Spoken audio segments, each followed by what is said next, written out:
Aujourd'hui, je te fais découvrir 7 métiers qui te permettent de te réorienter après médecine en conservant un salaire égal.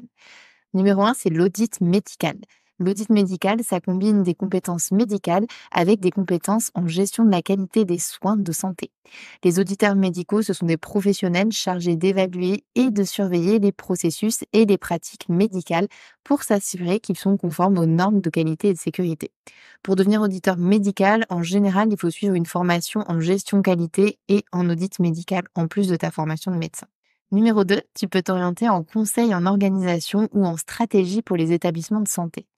Les médecins, ils ont généralement une bonne compréhension du fonctionnement des établissements de santé et ils peuvent se reconvertir en tant que consultants en organisation ou en stratégie pour aider à améliorer l'efficacité et la qualité des soins. Des formations en administration de la santé ou en management des organisations de santé sont nécessaires pour prétendre à ce type de poste. Numéro 3, tu peux devenir médecin en assurance santé. Le secteur de l'assurance santé, ça offre des opportunités de carrière assez intéressantes pour les médecins qui souhaitent diversifier leurs compétences et apporter aussi une certaine expertise médicale dans un domaine un peu différent. L'un des rôles du médecin en assurance, c'est celui de médecin conseil ou d'expert médical qui est chargé d'évaluer les demandes de remboursement et de fournir des avis médicaux éclairés. Il existe notamment un DIU d'aptitude à l'expertise médicale qui peut être intéressant pour te lancer dans ce domaine. Numéro 4, tu peux t'orienter dans le numérique et le digital en santé. Tu l'as compris, il ne s'agit pas d'un métier unique, mais de plusieurs métiers possibles qui tournent autour du numérique et du digital. Le dénominateur commun de tout ça, c'est l'envie de contribuer à l'innovation technologique dans la santé.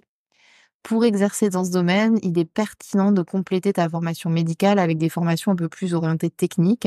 Il y a notamment des DU qui te permettent de t'orienter dans cette voie, comme le DU d'intelligence artificielle appliquée à la santé, le DU d'e-santé et de médecine connectée, ou encore le DU e-santé et transformation digitale.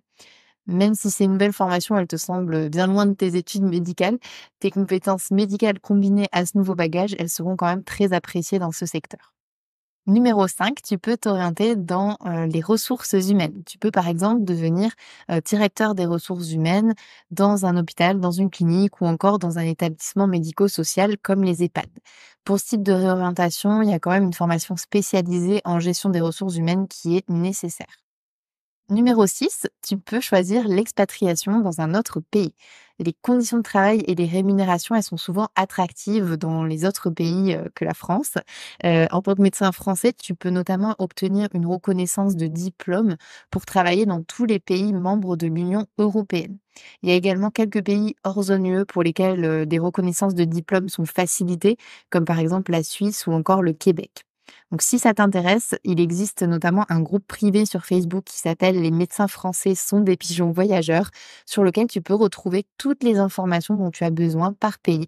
Donc hésite pas à le rejoindre, il y a vraiment beaucoup d'informations dessus. Et enfin, numéro 7, tu peux devenir responsable d'un organisme de formation DPC pour les professionnels de santé.